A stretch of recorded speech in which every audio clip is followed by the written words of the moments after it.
Alô, amigos. Aqui estamos para mais uma edição do podcast do Gente que Fala. Hoje, com muito prazer, eu recebo o advogado Arthur Rollo, que, além de advogado, é meu amigo pessoal também. Como vai, Arthur?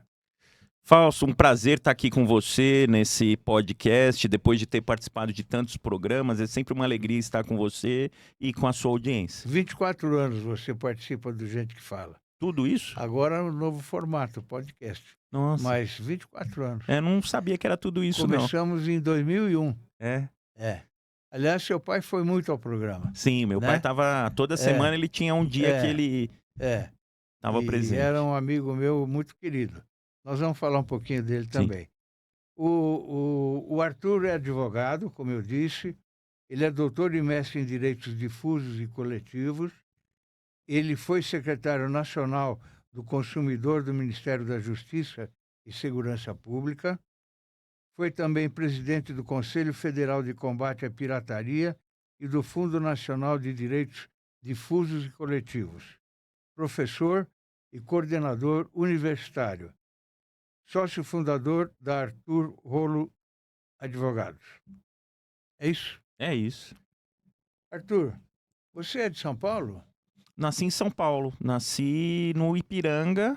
Hoje eu ainda moro no Ipiranga, depois de morar em outros bairros. Morei no Brooklyn, morei na Vila Mariana. Hoje eu moro no Ipiranga e nasci lá no Ipiranga. Ipiranguista.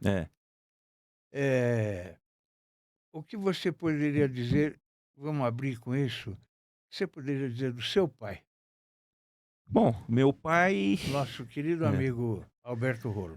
O meu pai não tinha ninguém na área jurídica, né? Ele tinha a mãe e o pai contadores, aí ele foi fazer Direito na Católica de Santos, virou funcionário da Justiça Eleitoral aqui do Tribunal Regional Eleitoral de São Paulo. Conheceu minha mãe quando era funcionário do Tribunal Regional Eleitoral de São Paulo, entregando o título para minha mãe.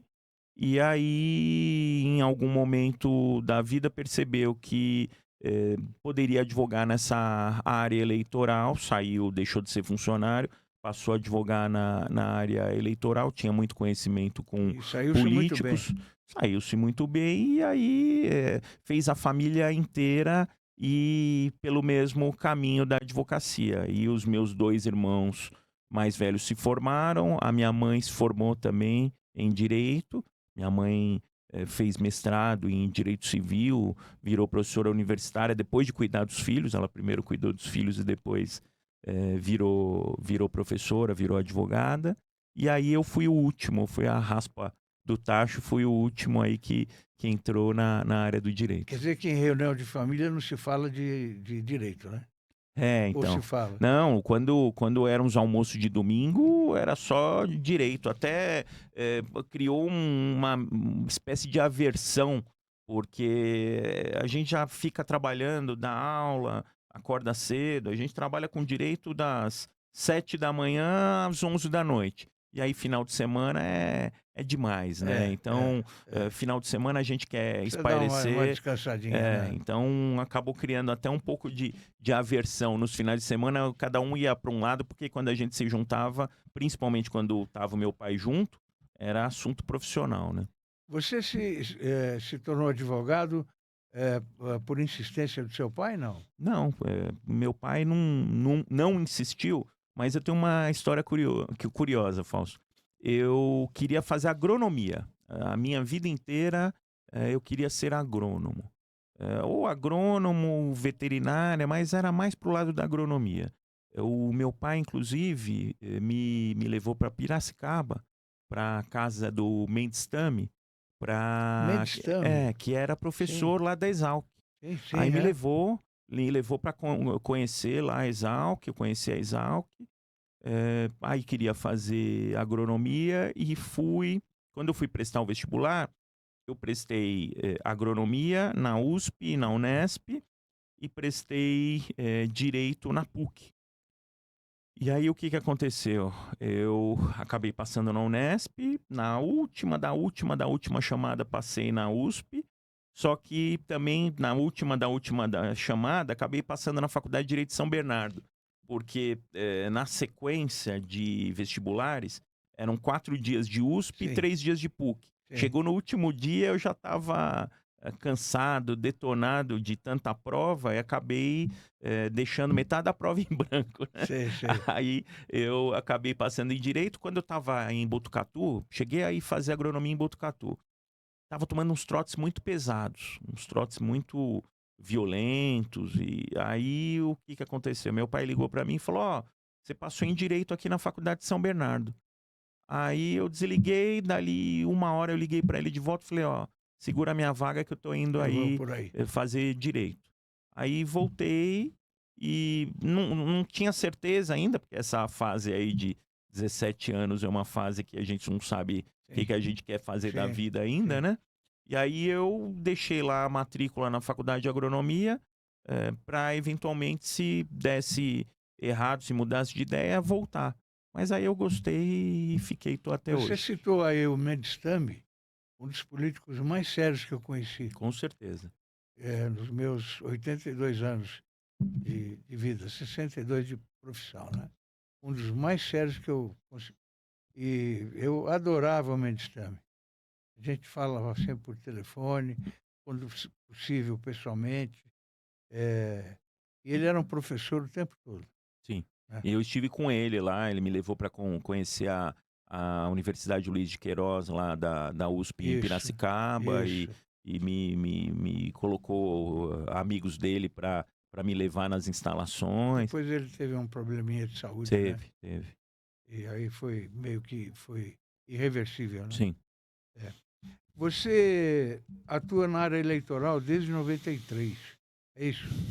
Na verdade eu comecei a fazer a faculdade em 93. Na verdade eu atuo antes, porque o que aconteceu, Fausto? Eu, quando eu era adolescente, eu não gostava muito de estudar. Não gostava de estudar. Quando eu estava no primeiro ano do ensino médio, como eu não gostava de estudar, meu pai falou para mim: olha, vai lá para o escritório, você fica lá à tarde no escritório, aproveita para estudar, e se você fizer o trabalho de office boy lá, você ganha também um dinheirinho. Aí eu comecei como office boy no escritório, e aí depois do segundo, no terceiro ano do ensino médio, eu já fazia até algumas petições, assim, algum trabalho de estagiário. Então eu entrei na faculdade em 93 e me formei em 97, mas eu, desde do primeiro ano do ensino médio, que foi 90, né? Não, 91. 91, não, 90. Desde 90 que eu tô lá no escritório do meu pai. Então eu convivo com direito eleitoral desde 1990. Ia no TRE, Em ia na Assembleia. 93 você pegou urna de lona ainda, né? Peguei urna de lona. Peguei. A gente chegou a fazer, acho que foi em 94, né?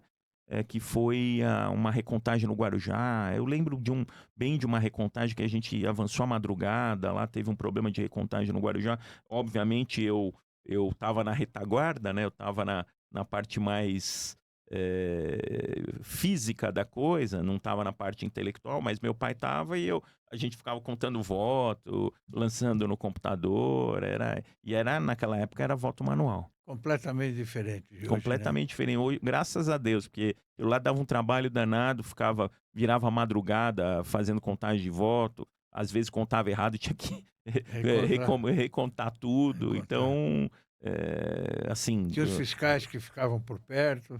tinha fiscal e É, às vezes o fiscal tinha uma caneta no bolso, ia lá, o voto estava em branco e canetava, o sim, lamesário, então sim. tinha problema. Hoje é muito melhor, né? É. Hoje eu não tenho saudade dessa época, não. Tinha mais fraude no Muito passado, né? mais, muito mais. Meu pai, que foi funcionário da Justiça Eleitoral, ele contava casos aí, só que por isso que quando a gente ia fiscalizar, a gente fiscalizava em cima, né? Porque para colocar um X para anular um voto para o adversário, um X para conseguir um voto para o seu candidato diante de um voto em branco, era muito fácil. É. Graças a Deus a gente não tem mais esse tipo de problema. Que tipo de desafios os advogados enfrentavam nesse modelo antigo de votação? Então, o desafio era também muito Era físico, mais né? trabalhoso também, Era né? físico, tinha que ficar em pé. Normalmente a gente, porque tinha aquele cercadinho, né? É. Tinha lá o cercadinho onde ficava a apuração. Você ficava lá em torno de 1,5 m, 2 metros de distância da mesa de apuração, para não dar para esticar o braço para pegar, mas era muito físico, tinha que ficar em pé muito tempo ali, ficar brigando no voto. Às vezes havia um erro de interpretação lá do apurador, tinha que chamar o juiz eleitoral, então era muito mais trabalhoso. Você se lembra de algum episódio marcante de impugnação nessa, nessa, nesse período? Eu lembro que eu fui uma vez, eu estava lá, eu fui fazer eleição em Bragança Paulista, e aí a família Chedi, alguém da família Chedi, eu não lembro exatamente quem foi, acho que foi até o atual prefeito Edmir, que ele tinha lá um assessor, que era o Mauro, que era de Joanópolis, e aí deu um problema lá na votação em Joanópolis, e aí eu fiz uma recontagem lá em Joanópolis. E eu lembro que eu estava sozinho, naquela época era estagiário ainda. E eu acabei fazendo lá um pedido de recontagem, aí mandei para o meu pai, o meu pai supervisionou, um advogado que estava lá junto comigo acabou assinando. Então foi. Eu lembro bem dessa recontagem em Joanópolis, deu uma diferençazinha lá na votação. Nesse período você era solteiro ainda. Era solteiro, era solteiro. Casou Eu, em que ano? eu casei, eu sou casado pela segunda vez, né? Eu casei a primeira vez em 2005, aí não, em 2001, 2001, aí separei, aí casei com a Paula, minha atual esposa, e o Pietro e o Lorenzo, né? O Lorenzo, ele tem 8 anos e o Pietro tem 14 anos. 2 filhos lindos. E aí aquela foto ali do montinho é na pandemia. E a minha esposa, a Paula, com quem eu casei em 2010. Família é o Porto Seguro, né, Arthur? Com certeza. É. Você foi coordenador e coautor do livro Eleições, o que mudou. Como foi esse processo? Então, foi interessante porque a ideia era... Arthur Luiz Mendonça É, Rolo. depois que meu pai faleceu, é, eram duas questões aí pra gente considerar. Uma, o falecimento do meu pai, que a gente queria fazer uma obra em homenagem ao meu pai, e outra, uma obra com a participação da minha mãe, porque a minha mãe reclamava que todas as obras jurídicas da família, ela acabava não participando. Participavam os filhos e o pai, e que ela não participava. Então, a ideia aí foi resolver as duas Sim. questões. A minha mãe participar, que não havia participado antes, então ela figura aí como coordenadora junto comigo, e também homenagear o meu pai, que foi a primeira obra que a gente acabou fazendo posteriormente ao falecimento dele, para marcar, deixar marcado na memória aí uma homenagem para ele dos filhos e dos colegas que na época também o João Fernando e a Mariângela eram colegas de escritório dele, e o Dr. Padim, que foi desembargador presidente do Tribunal Regional Eleitoral, era muito amigo dele e muito amigo meu também, porque deu aula comigo muitos anos na Faculdade de Direito de São Bernardo. Era uma pessoa que gostava muito do meu pai, que meu pai gostava muito.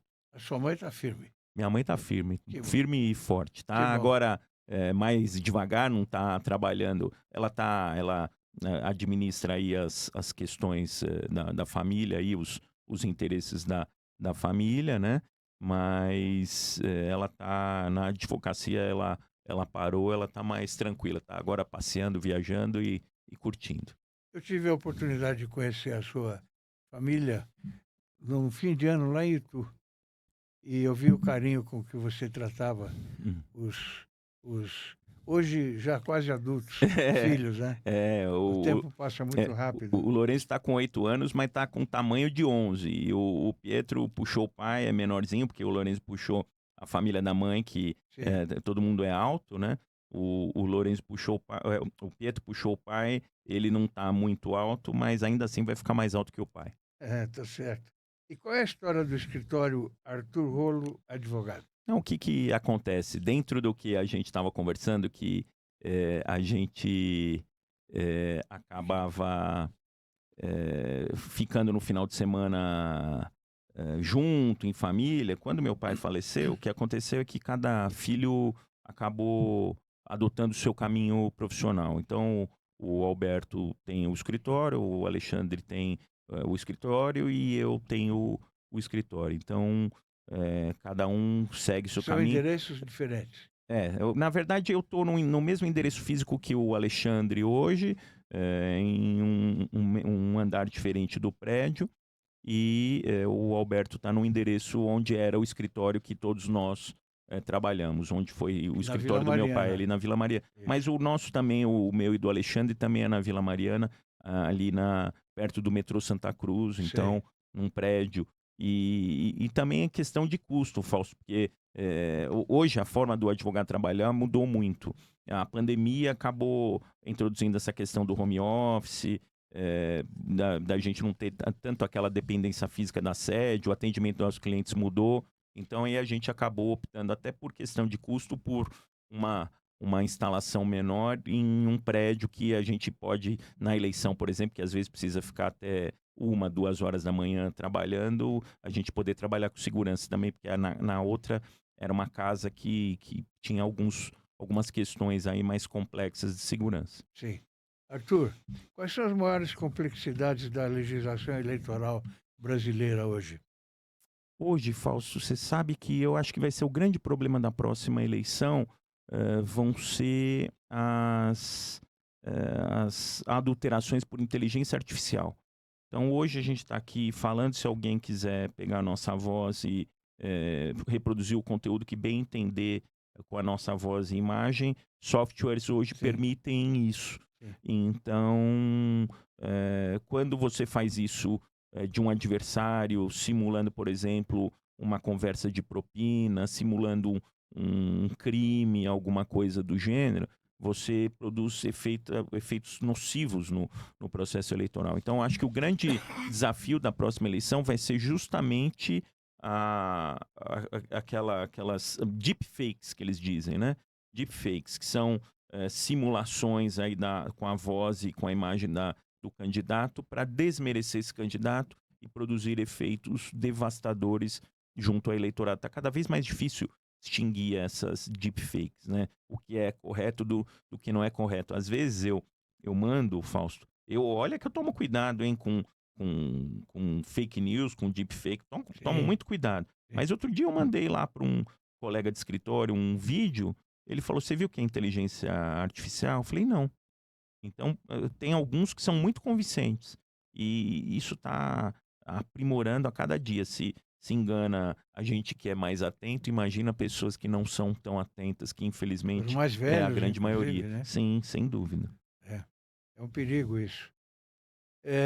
De que forma o escritório atua para garantir a elegibilidade dos clientes antes do início da corrida eleitoral? Então, Fausto, a gente procura fazer, assim como tem um check-up médico, quando as pessoas precisam fazer um check-up médico, a gente costuma fazer uma espécie de check-up jurídico, principalmente em relação àqueles que já ocuparam cargos de prefeito, por exemplo. O sujeito que foi prefeito tem lá, invariavelmente, problemas em Tribunal de Contas, tem problema em TCU que muita gente esquece, às vezes teve um repasse de verba federal, foi julgado irregular no TCU, isso pode trazer algum problema, às vezes administraram consórcios e tiveram as contas do consórcio rejeitadas, podem produzir efeitos eleitorais.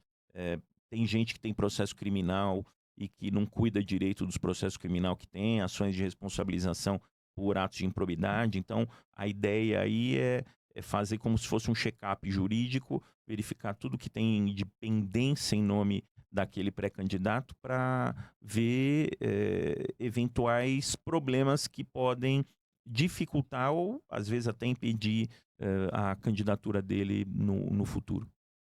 E a inteligência artificial você vai ter que enfrentar mesmo, né? Inteligência artificial eu já enfrentei muito em São Sebastião, na eleição de prefeito de São Sebastião, na última. A gente teve problemas sérios lá de inteligência artificial. E outra, uma coisa que pouca gente fala, problema de pesquisa eleitoral, Fausto. Pesquisas fraudulentas. E aí a gente, durante a eleição, ficou entrando com um monte de processo contra a empresa que fazia a venda de pesquisa fraudulenta. O que aconteceu?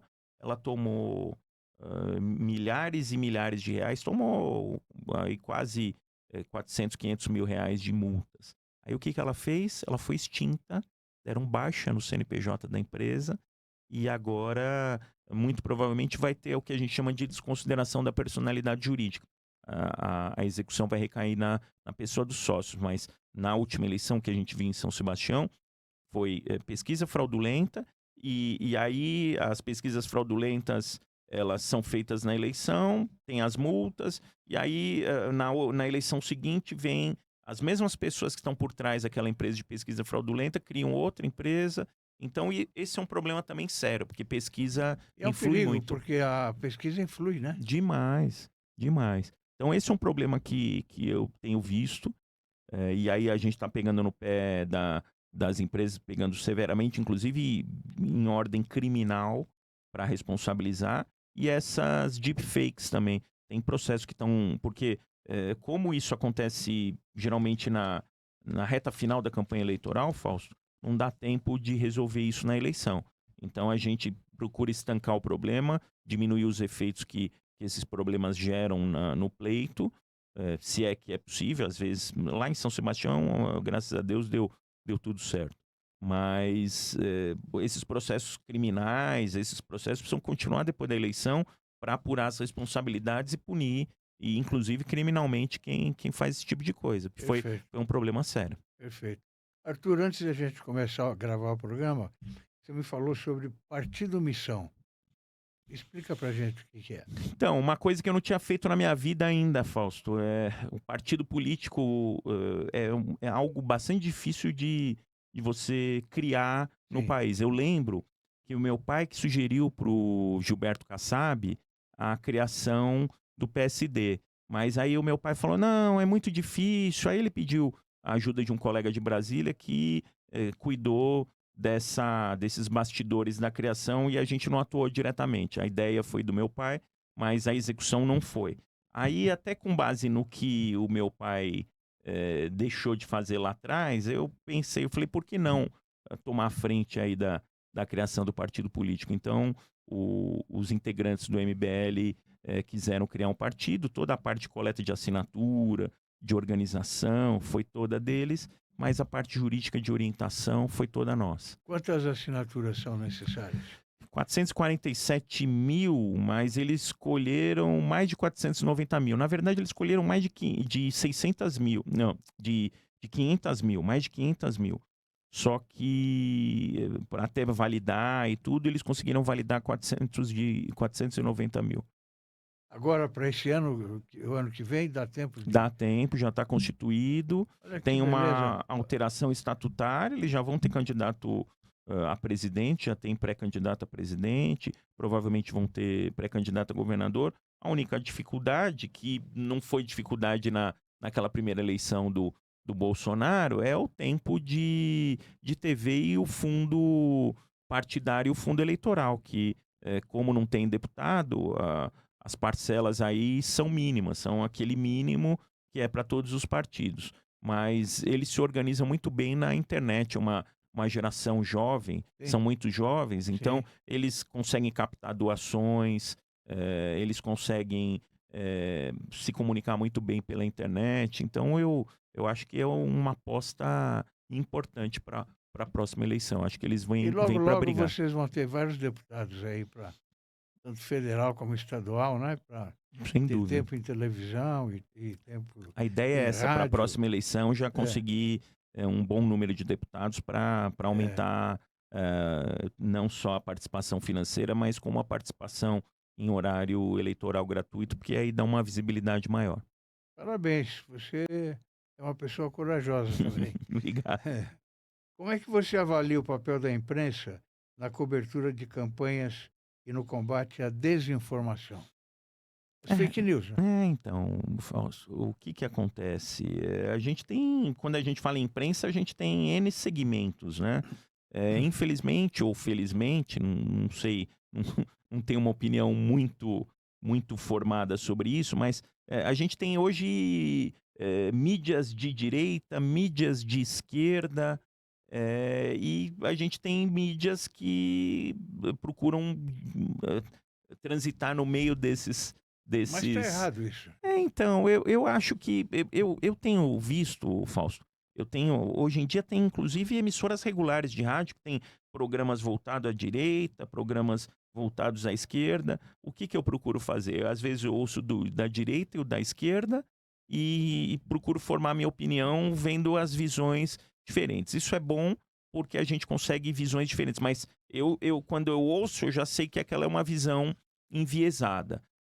Eu cresci aí num tempo de jornalismo mais isento.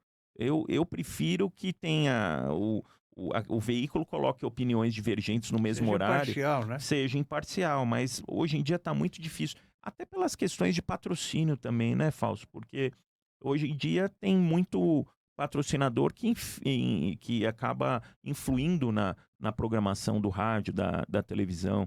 Então, e eu acho que os patrocínios hoje estão cada vez mais escassos. Está muito difícil de você manter hoje. Tá. Geralmente é governo que mantém uma emissora de rádio, uma emissora de TV, então eles acabam traçando a programação muito em função dos patrocinadores.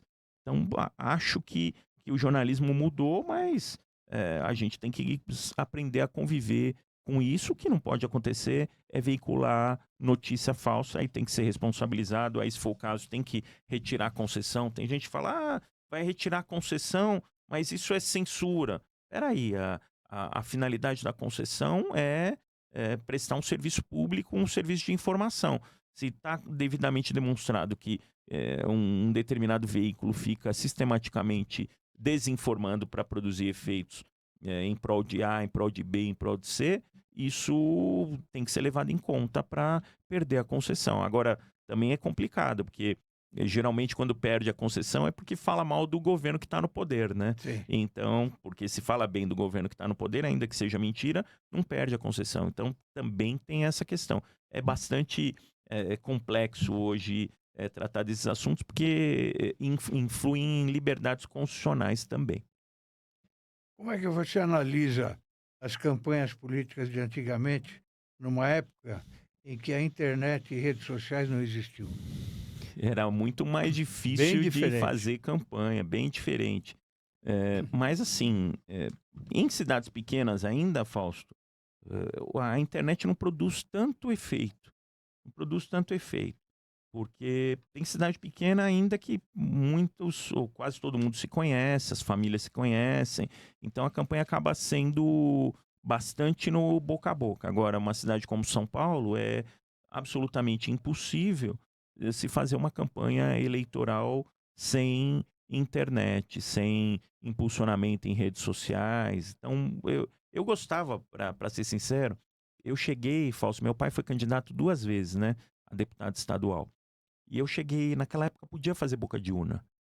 Naquela época a boca de urna era permitida, tinha algumas regrinhas, tinha uma regra de distância, etc.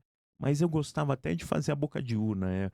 Eu achava que era interessante, mas também eram outros tempos. Ali não havia constrangimento de eleitor. Hoje, se de repente um eleitor vai votar com a camiseta de um determinado candidato, se for haver boca de urna do candidato adversário, pode haver até briga, até um constrangimento, porque hoje os ânimos políticos são muito mais acirrados. Mas naquela época bucólica, né?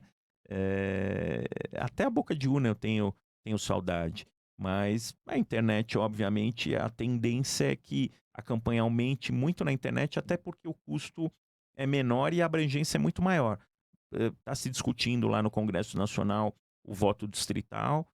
Quem sabe se vier o voto distrital, a internet tem um pouco menos de importância. Sim. Mas do jeito que está hoje, estado de São Paulo, o sujeito precisa fazer campanha no estado inteiro, tem que usar a internet, não tem como. Você pretende disputar algum cargo eletivo, não? Não pretendo, não. Eu já me fizeram convites algumas vezes, mas a minha ideia aí é realmente continuar advogando.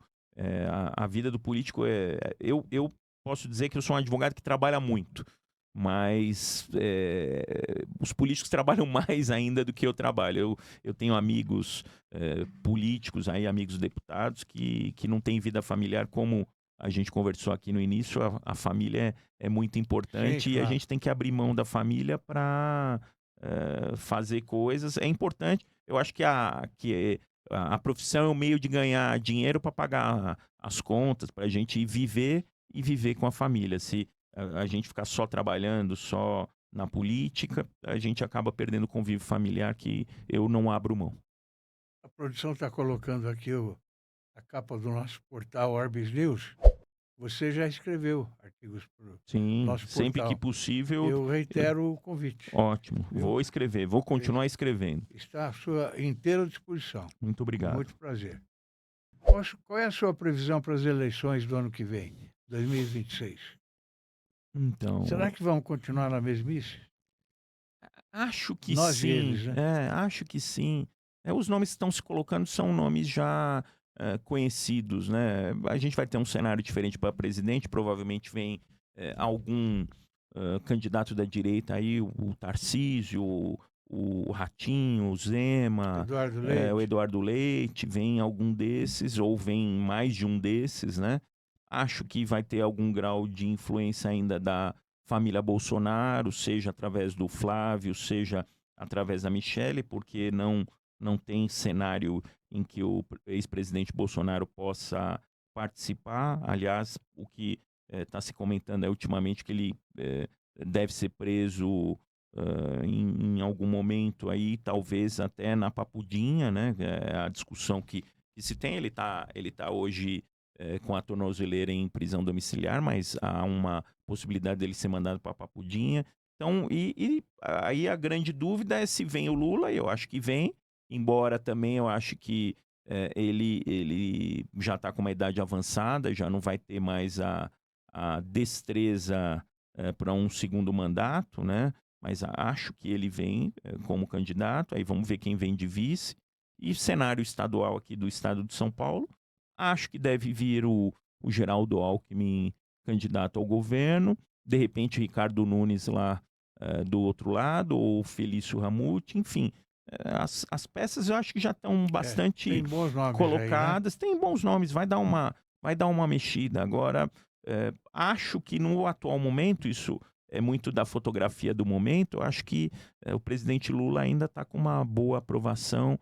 Acho que ele tem uma chance boa, mas tem bastante gente também que está insatisfeito com o governo dele. Como é que você analisa o 8 de janeiro, o famoso? Acho que foi um absurdo. Eu não estava aqui, eu estava nos Estados Unidos na época, e eu via embasbacado o que estava acontecendo. Para quem é da área do direito, Fausto, ver a invasão lá do Congresso Nacional, ver a invasão do Supremo Tribunal Federal, o desrespeito que foi feito naquelas O invasões, tiro no pé. e o relógio, aquele relógio. A É. gente, que é brasileiro, a gente acaba.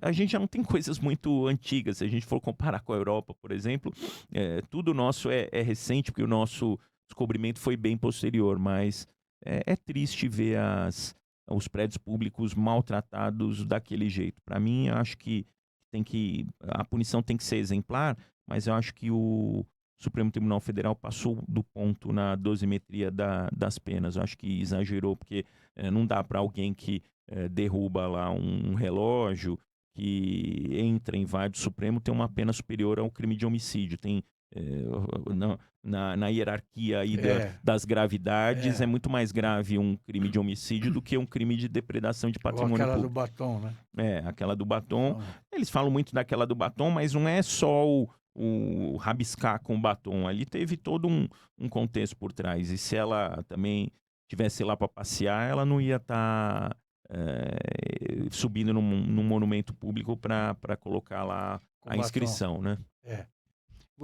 Qual é a maior ameaça atual à democracia brasileira? Eu acho que ainda tem muitas pessoas que se colocam aí com vieses ditatoriais. Eu vivi muito Com pouco. extremismos? Eu vivi muito pouco a ditadura, Falso, mas o meu pai e a minha mãe, a gente tem essa referência até pela minha mãe que comenta, até pelos filmes recentes que a gente assistiu aí de ditadura, que era um período muito complicado, que não se podia falar nada. Hoje, eu tenho medo porque hoje, antigamente você podia criticar a decisão do Supremo Tribunal Federal, podia criticar ministro do Supremo Tribunal Federal. Hoje, algumas críticas que eu considero dentro dos limites constitucionais vêm sendo interpretadas como atentado à democracia. Eu acho que a gente precisa tomar cuidado. Eh, Criticar num regime democrático é possível, obviamente não pode se fazer uma apologia a crime, incentivar, hostilizar autoridades públicas, então isso não pode acontecer. Mas a crítica é do jogo e a crítica ela precisa ser preservada. Eu acho que, você falou para mim, o atentado à democracia, eu acho que a gente precisa tomar cuidado, que a crítica ela é permitida, a gente precisa preservar o direito de crítica, que é constitucional e é corolário da liberdade de manifestação de pensamento. Que mudanças você considera prioritárias para a próxima reforma eleitoral? Bom, tem aí já um código eleitoral pronto. Eu acho que esse código eleitoral precisa ser aprovado aí com modificações pontuais, mas Fausto, esse código eleitoral ele é a consolidação de todas as leis esparsas que a gente tem hoje, que inclusive já foram testadas em eleições. Então, eu acho que o que é importante para a próxima eleição é a gente ter o novo código eleitoral que consolida toda a legislação que a gente tem, inclusive com alterações de resoluções do Tribunal Superior Eleitoral, acho que vai melhorar bastante a vida do operador de direito. A gente tem um código eleitoral que é de 65, que é antiquíssimo, e de lá para cá várias interpretações foram feitas. A ideia de um código eleitoral é ter algo já moderno que possa servir aí para as eleições futuras, e aí vai havendo a alteração pontual naquilo que precisa. O Arthur Rolo é especializado também em direito do consumidor. Como você avalia a atual defesa do consumidor no Brasil, Arthur? Desde a época que eu deixei de ser secretário, Fausto, eu deixei de ser secretário nacional do consumidor em 2018, quando havia um movimento grande ali para tirar os direitos dos consumidores. Hoje tem uma visão de alguns segmentos da economia de que PROCON atrapalha, que o direito do consumidor atrapalha. Curiosamente, um desses segmentos foi o de bares e restaurantes, que entendia que eles eram alvo injustamente de fiscalizações.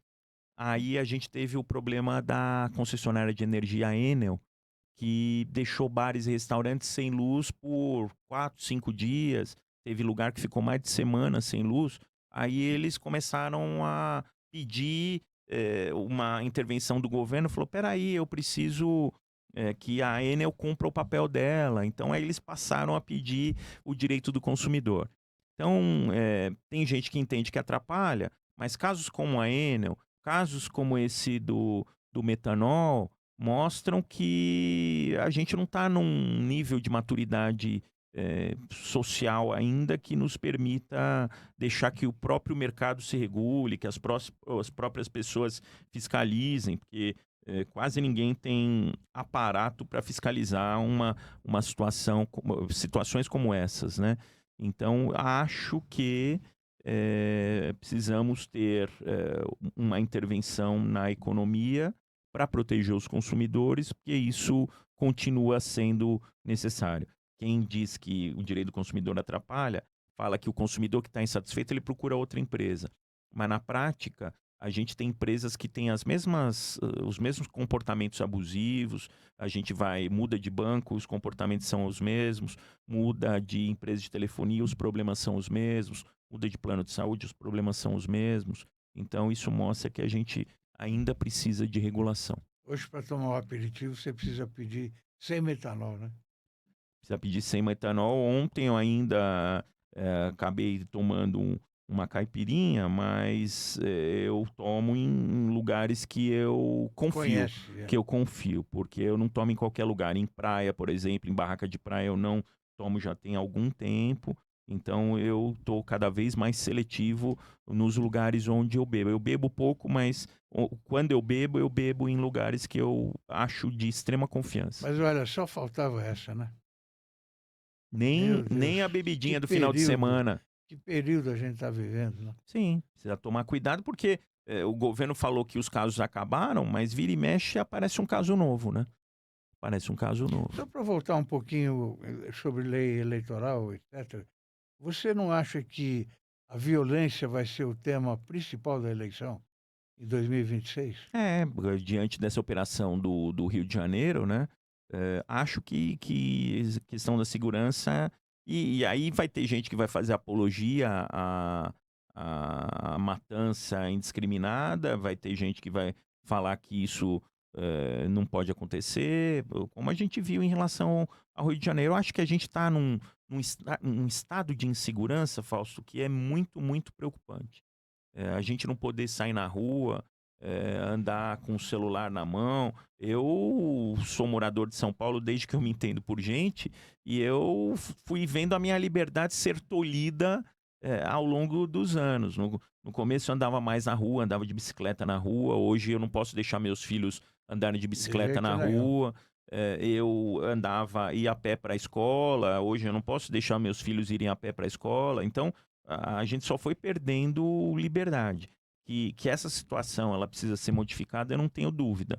Agora, acho que o caminho não é um enfrentamento que resulte em dezenas, em centenas de mortes. Eu acho que a gente precisa ter um meio termo, mas a gente viu agora recentemente o caso do Rui Ferraz, que pessoas que foram presas ali como suspeitos serem liberados. Então precisamos ver as condições, porque uma crítica que a polícia faz é que ela prende muito e que o judiciário solta muito. Então precisa ver se está errado. Audiência de custódia. Se está errado quem está prendendo muito, que está prendendo errado, ou quem está soltando muito, que está soltando errado. Alguém está errado nessa história. Antigamente não existia audiência de custódia, né? Eu acho até que é importante, Falso, porque algumas arbitrariedades e algumas ilegalidades são praticadas em prisões. Mas eu acho que precisa ter um critério estritamente técnico. Ao que me consta, como esse caso do Rui Ferraz foi um caso muito rumoroso, as prisões que foram feitas foram muito supervisionadas, foram embasadas. Então me preocupa quando 5 suspeitos são liberados, até porque, ao que consta, todos eles tinham uma ligação muito forte com o crime organizado. Na sua visão, o consumidor está realmente mais protegido hoje do que há 20 anos? Ele está mais ciente dos direitos, né? Ele conhece mais os direitos dele. Agora, ele está mais protegido. Eu acho que, por força dessas opiniões que eu mencionei de que direito do consumidor atrapalha, que eh, o, o PROCON atrapalha, que os órgãos de consumidor atrapalham, eu acho que a gente está vivendo um momento de transição do direito do consumidor. Eu acho, Falso, que o mais importante é concorrência. Concorrência. A gente precisa aumentar a concorrência. Precisa aumentar a concorrência no setor aéreo, precisa aumentar a concorrência no setor bancário, precisa aumentar a concorrência na telefonia, na energia elétrica, que hoje a gente tem uma concessionária que a gente não tem escolha nenhuma. Então, aí a hora que o consumidor tem concorrência, ele não gosta de uma empresa, ele vai para outra. Quando a gente tem um mercado concentrado como a gente tem aqui no Brasil, a gente não tem literalmente para onde correr. E então precisa aumentar a concorrência, o que alguns dizem que para aumentar a concorrência precisa restringir direitos, ter menos ações judiciais. As empresas aéreas, por exemplo, dizem que aqui no Brasil não dá para empreender porque tem muitas ações judiciais. Eu acho que é exagero nisso, eu acho que precisa aumentar a concorrência sim e que a gente tem caminhos para fazer isso. Eu digo sempre aqui que a humanidade está doente. Mundialmente, não aqui no Sim, Brasil, no sim, mundo sim, inteiro. sim. Eu concordo, eu acho que sim. É só a gente ver de manhã aí os pais e as mães indo levar os filhos de manhã na escola, como a correria que é, um querendo passar por cima do outro, você vai num aeroporto, um querendo embarcar na frente do outro, e tantos exemplos que a gente tem, né? Não tem mais Falta de respeito com os mais fidalguia velhos, né? com os mais velhos, com certeza, com as pessoas com deficiência também. Então, realmente, a gente vive momentos difíceis, e eu concordo com você que não é só no Brasil, não. Eu acho que é no mundo todo. Infelizmente. Quais são os principais abusos contratuais cometidos por instituições financeiras? Hoje, um grande problema das instituições financeiras que a gente tem são aqueles famosos golpes envolvendo o Pix, né? Hoje, você é vítima de um golpe, ou a sua instituição transfere o dinheiro via Pix para outra instituição financeira, e essa instituição financeira que recebe não colabora com quem foi vítima do golpe. Acaba mantendo uma conta fraudulenta que é utilizada para um monte de golpe. Eu acho que esse hoje é o principal problema, né? Esses golpes envolvendo o Pix e a falta de segurança para os consumidores. Alguns bancos têm feito políticas aí de informação para desses golpes da central de atendimento, golpes. E agora com a inteligência artificial a tendência disso é aumentar bastante. Mas os bancos ainda cobram, Fausto, taxas que você não sabe de onde vem, principalmente com os consumidores mais humildes, né? Eu acho que os grandes bancos, eles. Hoje, aquele problema do consignado ainda existe, consignado para aposentado, para pensionista que não solicitaram. Esse eu acho que é o maior problema ainda da atualidade. São os golpes e esses empréstimos consignados não solicitados, com aqueles problemas de praxe do INSS que inclusive motivaram aí vários consumidores E que os foram valores tongados. são astronômicos, né? Às vezes, se a gente considerar individualmente, eles são pequenos, mas se a gente considerar que muitas vezes eles são descontados mês a mês e de milhões e milhões de É muito consumidores, dinheiro, é uma fábula. é muito dinheiro. Em uma audiência pública da Comissão de Defesa do Consumidor da Câmara dos Deputados, você, Arthur, se posicionou contra a proibição da precificação dinâmica. Por quê? Na verdade, a precificação dinâmica é algo inevitável, né? O que é a precificação dinâmica para o povo que nos assiste entender? É como, por exemplo, acontece com os aplicativos de transporte. Então, se está chovendo, aí sobe o preço. Se está sol, não sobe. Se está trânsito, sobe o preço. Se não está trânsito, não sobe. Então, e também empresas aéreas costumam fazer isso. Se vai viajar, tem uma demanda muito grande de pessoas, o preço sobe. Quanto aumenta a demanda, o preço sobe. Quando abaixa a demanda, eu não sou propriamente contra a precificação dinâmica, mas a precificação dinâmica, Fausto, ela vem sendo utilizada por alguns como um instrumento para a combinação de preço. Então, o problema para mim é a facilitação da combinação de preço através da precificação dinâmica. A precificação dinâmica eu acho que é algo inevitável, porque é uma forma online, uma forma da internet de você acompanhar a oferta e a demanda que informam aí a variação dos preços. Mas o problema é que isso acaba facilitando a combinação de preço, isso que é o problema. Como é que você analisa o Black Friday? Já passamos por ele recentemente. Então, a questão da Black Friday, Fausto, ela foi importada dos Estados Unidos com base nas características e no calendário americano. Nos Estados Unidos, ela funciona muito bem porque o feriado mais importante para os americanos é o Dia de Ação de Graça, e aqui é o Natal. Então, não faz muito sentido aqui no Brasil a gente fazer uma campanha de promoção antes da data mais importante, que é o Natal. Normalmente a nossa Black Friday de verdade, ela acontece ali naquela primeira quinzena de janeiro, quando os comerciantes ficaram com seus estoques muitas vezes sem vender no Natal, e, inclusive, muito consumidor viajando, acaba diminuindo a demanda, eles precisam aquecer a economia e fazem as promoções, aquelas promoções de janeiro que são muito atrativas. Aqui no Brasil acabou virando uma data eh, comercial para atrair consumidores. Às vezes consegue-se descontos bons. Eu estava aí namorando uma mala de viagem para comprar, que a minha estava quebrada, e consegui um desconto bom. Mas aí o consumidor precisa acompanhar e precisa ver as oportunidades, porque tem muito anúncio de boas oportunidades que, na verdade, não existem.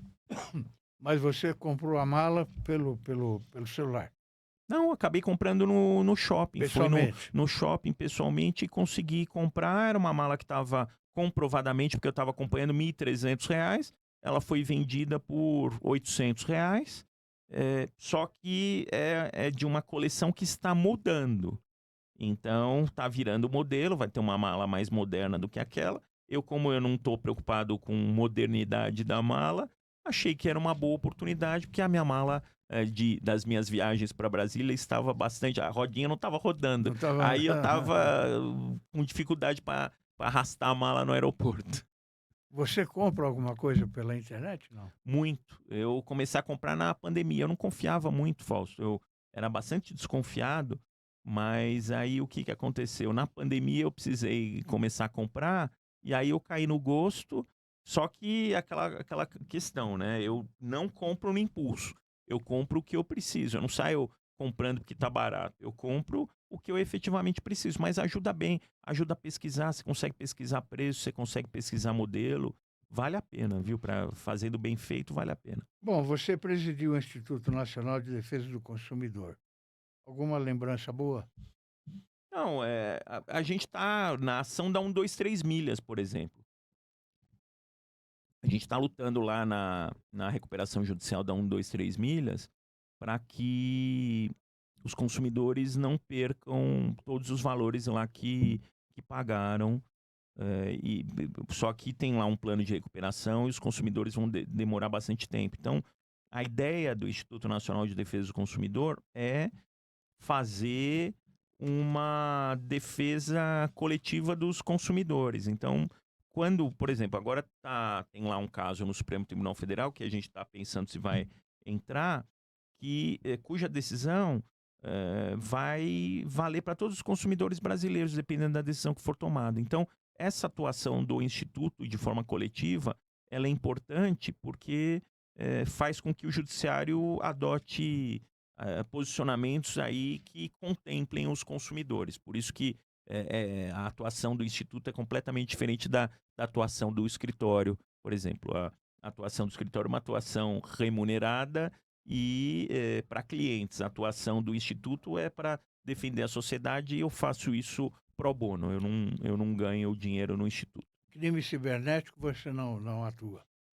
Quando é crime eleitoral, sim, e quando são crimes que acabam entrando em golpes contra consumidores, sim, mas a gente não faz a parte criminal. A parte criminal é uma parte muito específica e essas duas áreas que eu atuo, tanto direito do consumidor como direito eleitoral e administrativo, porque a gente ajuda prefeitos, etc., tem um direito administrativo, já são áreas muito amplas. Se a gente ampliar demais, Fausto, já fica difícil da gente ter muito conhecimento em áreas específicas. Se a gente ampliar o leque, é impossível ter um grau de conhecimento muito grande. Você tem mais advogados no seu escritório Eu que te ajudam? tenho hoje mais 4 advogados que estão comigo e em época de eleição a gente aumenta para mais de 10.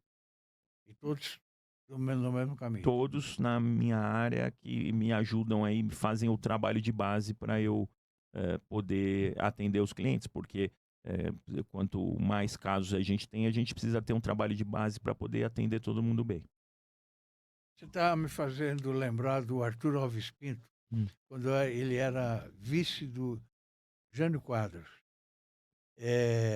Naquela época, ele era deputado. Se ele assumisse o cargo de prefeito, porque o Jânio ia viajar 40 Sim. dias e tal, se ele assumisse, ele perderia o direito de deputado. O que ele fazia então? O Jânio ia para qualquer outro país, Ele ia junto. ele ia para Portugal. É, O Arthur ia para Portugal. sim. E, Porque e hoje o que acontece quando sai uma comitiva com todos que não podem assumir, porque se ficar aqui no Brasil é obrigado a assumir, e se não assumir, corre o risco de perder o mandato por deixar de assumir. mas hoje continua a mesma É, coisa? continua, tem situações em que agora teve uma interpretação um pouquinho diferente do Supremo Tribunal Federal. O Supremo Tribunal Federal disse que se você assumir por um curto período, você não fica inelegível. Mas para quem está com aquela ideia antiga ainda, fica um pouco de dúvida. Mas até essa decisão, que é de agora muito recente, todo mundo viajava junto para não ficar inelegível. Isso é comum. Como é que vai ser seu fim de ano, Arthur? Então, a gente vai dar uma passeada em família, aí vai fazer um cruzeiro de navio em família. Beleza. Arthur, olha, acho que conversamos o suficiente por hoje. Eu espero que você venha mais vezes aqui ao nosso podcast, né? Prestigiar o nosso podcast. Eu gostaria que você se despedisse, por favor. Bom, queria te agradecer, Fausto, uma satisfação estar com você, é só se chamar que eu venho. Queria dar um abraço para a sua audiência e dizer que foi um bate-papo muito gostoso. Sempre que você me convidar, eu estarei aqui. Obrigado. Muito obrigado. Aos nossos amigos espectadores, espero que tenham gostado dessa entrevista. Tenho certeza que gostaram. Um grande abraço e até a próxima.